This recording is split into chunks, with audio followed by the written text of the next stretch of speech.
Yes, Kenya. Tamu sana, yes, tamu sana. In the recent days, KTN News has been going around the country conducting some random opinion polls. About 1 week ago, they were in Nyeri and they conducted some random opinion poll in Nyeri. And that opinion poll showed William Ruto getting about 70%, Raila 30%. Those were the actual results from Nyeri about 1 week ago. So today, KTN News was in Eldoret town and they conducted another random opinion poll there. And shockingly, Raila manages about 80% of votes in Eldoret town, William Ruto only managing a paltry 21%. And when I talk about Eldoret town is cosmopolitan. Almost all communities reside there. So that can also explain that high percentage for Raila Odinga. So in this video, I want us to have a look at that random opinion poll by KTN News, after which I'll just explain in details what that means politically. Have a look at this. Tuanze na kura za bwana William Samoei Ruto. Tunahesabu kwa pamoja?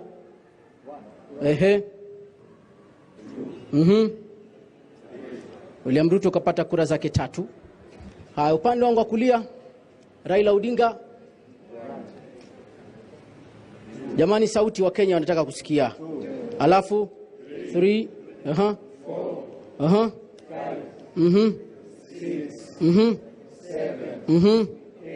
ndio 10 hii ni kura ngapi?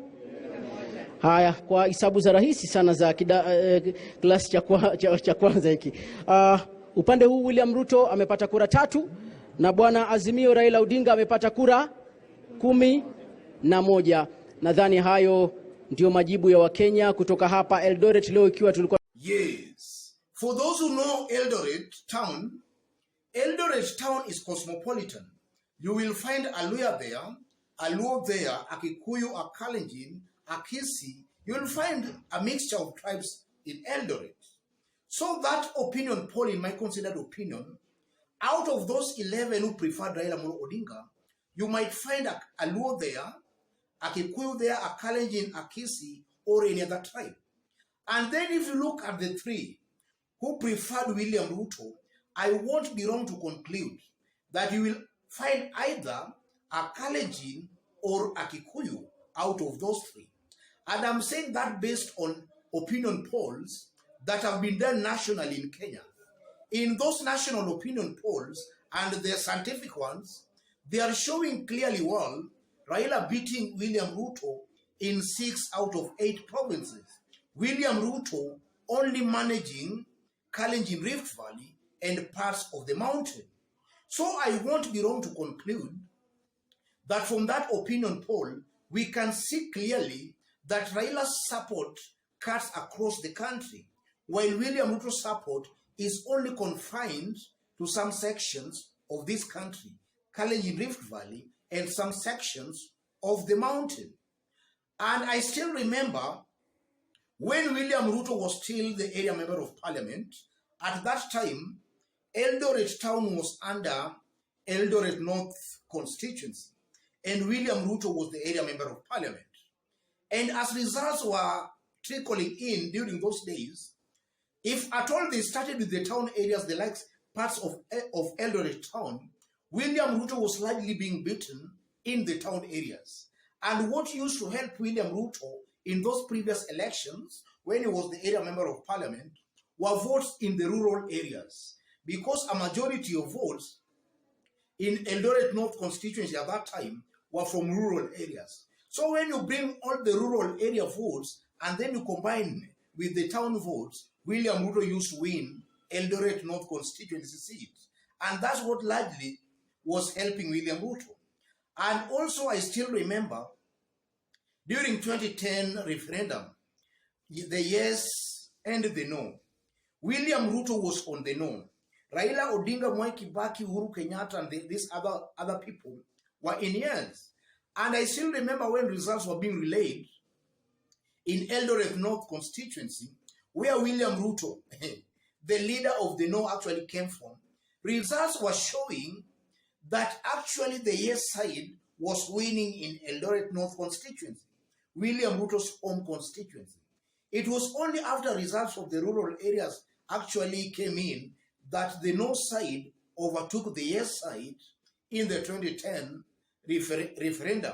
So I'm just trying to say that those results, or that random opinion poll, is an accurate representation of exactly how politics in Eldoret town actually is.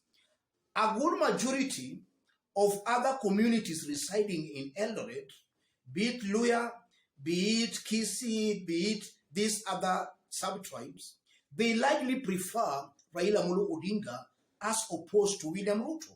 That is the actual truth of the situation in Eldoret town. And that's exactly what we are being told there through that random opinion poll.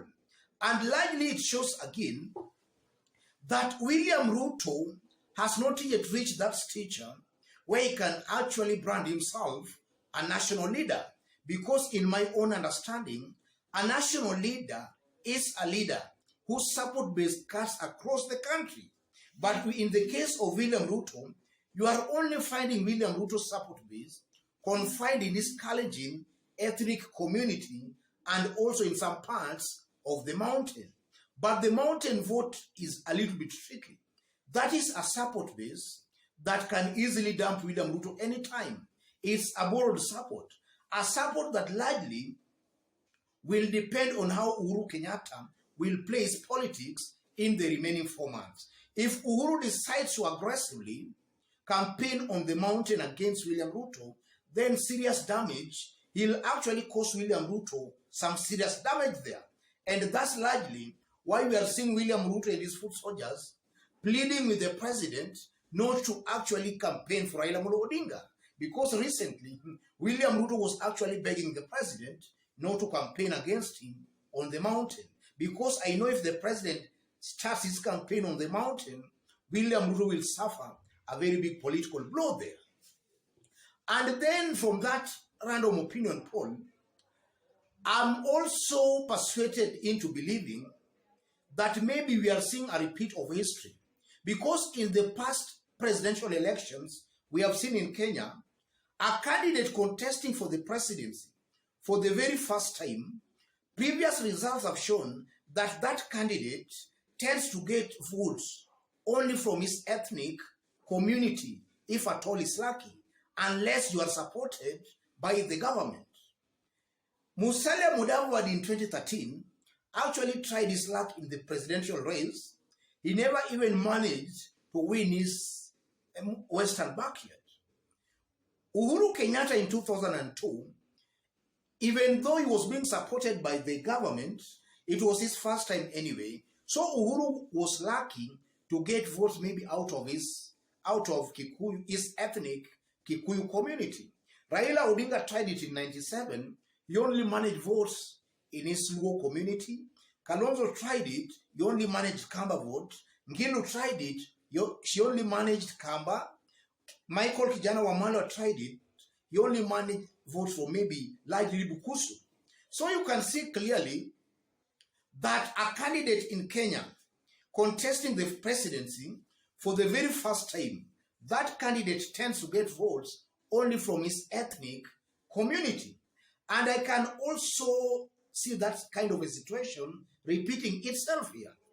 When the race actually began, William Ruto was largely alone in the presidential race.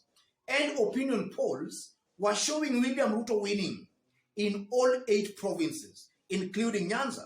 That was some months back.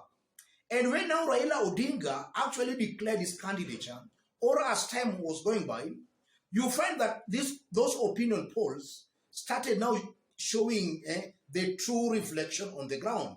And as I talk right now, Raila is ahead in 6 out of 8 provinces. So I'm seeing a pattern. I'm seeing some forces actually coming into play to make sure William Ruto only manages, if he will be lucky, votes from his Kalenjin ethnic community. Yes, I'm seeing that kind of a situation. Yes. And also from that random opinion poll, it's also a manifestation enough, yes, that Kenyans largely do not have trust on William Ruto. Some Kenyans believe and feel that William Ruto is not yet ripe or rather mature enough to be the president of the Republic of Kenya. And I'm saying that because if you look at William Ruto again, we can say that the Kalenjins are supporting him just because he's a fellow Kalenjin like them. That can explain that.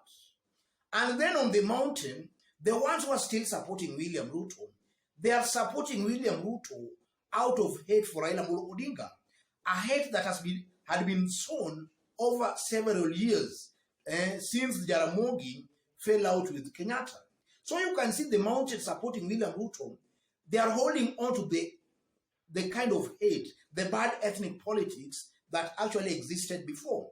And then they are also holding on to William Ruto because Uhuru actually showed them William Ruto.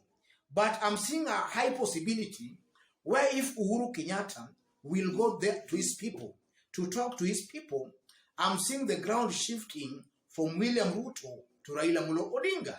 So actually, eventually, we might just find Ruto getting votes from his ethnic Kalenjin community. And that is exactly what we have seen in previous elections, unless that candidate is supported by the government. A candidate contesting for the election, presidential election, for the very first time, that candidate only gets votes, or rather gets votes from his community, unless he's supported by the government. That's exactly what I'm seeing in 2022. Otherwise, ladies and gentlemen, just as I did state when we were starting, in case you've bumped here for the very first time, kindly subscribe, give this video a like. Thank you, God bless you, God bless Kenya.